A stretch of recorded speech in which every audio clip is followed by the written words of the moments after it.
Hello, everyone, and welcome back to the Relief Valve podcast. It is Wednesday, happy hump day, and we're going to catch up with some updates. First, I got some good news. I got the call from TikTok that I can go live now, even though I don't have 1,000. I must have hit enough views, likes, or whatever that I became eligible, so that's pretty cool.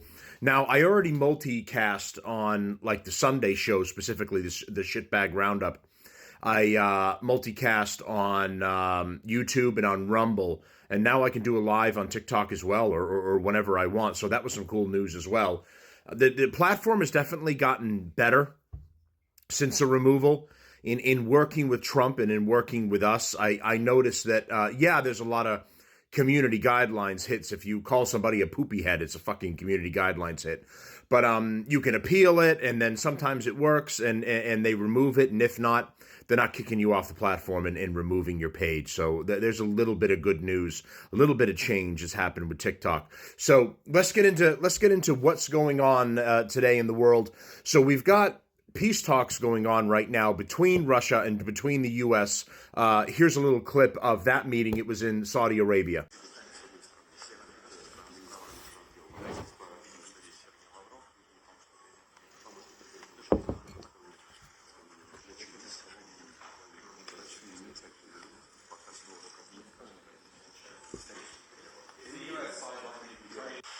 Good morning, Foreign Minister.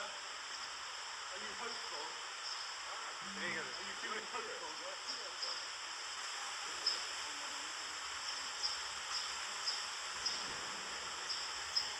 Okay, so there was some of the video from Saudi Arabia. You had the Russian ambassador meeting with Marco Rubio, Trump's new guy, and with Secretary of State. And this is some of the conversations that were going on. So the U.S. says both countries will name high-level teams. Trump says he's confident after the talks will probably meet Putin before the end of the month. Ukraine, not all the talks, rejects deals without its consent. So Ukraine is pissed off about this, that they're not at the table for this negotiating, but they've had their chance to negotiate and figure an end to this, and they haven't been able to do it. So whining and crying and stomping your feet now isn't going to make a difference. Rubio says Russians ready to engage. No one will be sidelined. Russia demands NATO cancel 2008 promise of Ukrainian membership. That's already been said by J.D. Vance and others. We're not letting Ukraine in NATO. They're not going to become a part of it.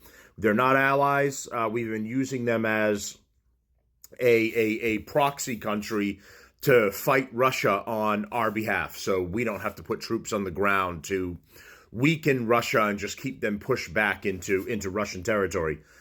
So U.S. President Trump's administration said on Tuesday it had agreed to hold more talks with Russia on ending the war in Ukraine after an initial meeting that excluded Kyiv, a departure from Washington's previous approach that rallied U.S. allies to isolate Russian President Vladimir Putin. Now, the NATO allies are bitching that they weren't at the table about this as well. So that's caused quite a stir in, England, France, etc. And not to mention that... we've J.D. Vance in meeting with the NATO nations and the Security Council and told them they all need to step up and maybe focus a little more on defending your own territory instead of turning to America every time you need something done. So, there's something there. But as the 4.5-hour meeting in the Saudi capital was underway, Russia hardened its demands, notably insisting it would not tolerate the NATO alliance, granting membership to Ukraine. I don't think that's going to be a problem. Later on Tuesday, Trump said he was more confident after the talks and he would probably meet with Putin before the end of the month. Russia wants to do something, Trump told reporters in Palm Beach, Florida. He brushed aside Ukraine's concern about being left out of the meeting and said Kyiv should have entered talks much earlier. I think I have the power to end this war, said Trump. The talks in Riyadh were the first time U.S. and Russian officials met to discuss ways to halt the deadliest conflict in Europe since World War II. Ukraine has said it will not accept any deal imposed without its consent, and German Chancellor Olaf Scholz reiterated there must be no decision over the heads of Ukraine. And, hey, if Ukraine doesn't agree to anything and they don't like the deal that's being made here, this was initial talks. That's all it was. It was, here's what we're looking for, here's what you're looking for, and just throwing some ideas around. So this was officially unofficial or unofficially official, whatever you're comfortable with saying. So this wasn't actually a full means to an end. It was I'm going to throw some things against the wall and see what you like and don't like. We're going to throw some things against the wall you like and don't like. And then we move forward from there, maybe bring in the Ukrainians, bring in another party, and we figure it all out. And you know what? If Ukraine doesn't like what we're saying and they don't like the deal, they can stop getting our help. If they want to be their own independent country, I want to be there too. It's not fair. Not. You can refund us all our money that you fucking stole and ripped us off for on all your begging tours, begging for money, which there is proof, and I have done a show on it, where the generals, Volodymyr Zelensky and others have been embezzling all of this money, using, and not all of it, but they've been embezzling amounts of it and using it to buy themselves their own stuff, second homes in other countries when they have to flee. You know, there was even a rumor that Zelensky had a home in Miami. I don't know that he had purchased a home in Miami. So when eventually shit went sideways, he could get out of there and come to the States.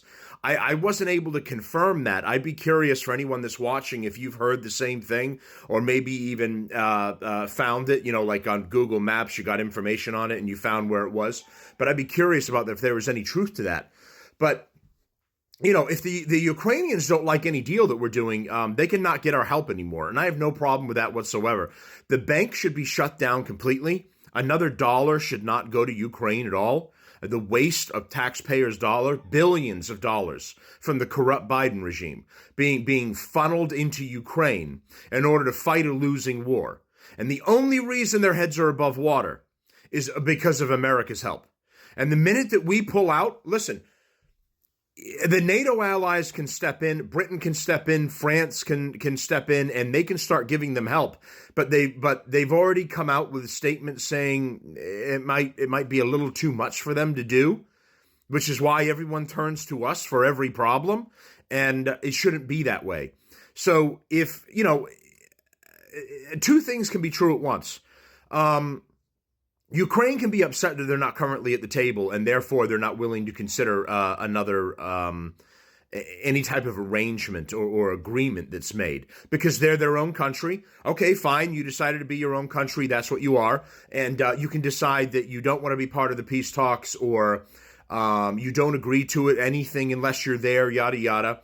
And then the second thing is, if we don't like what you're doing, and we don't feel like you're putting the proper effort in, we can just pull all U.S. support completely. You can fight this battle completely on your own. You can run out of money and run out of the ability to pay your troops that are already getting slaughtered on both sides.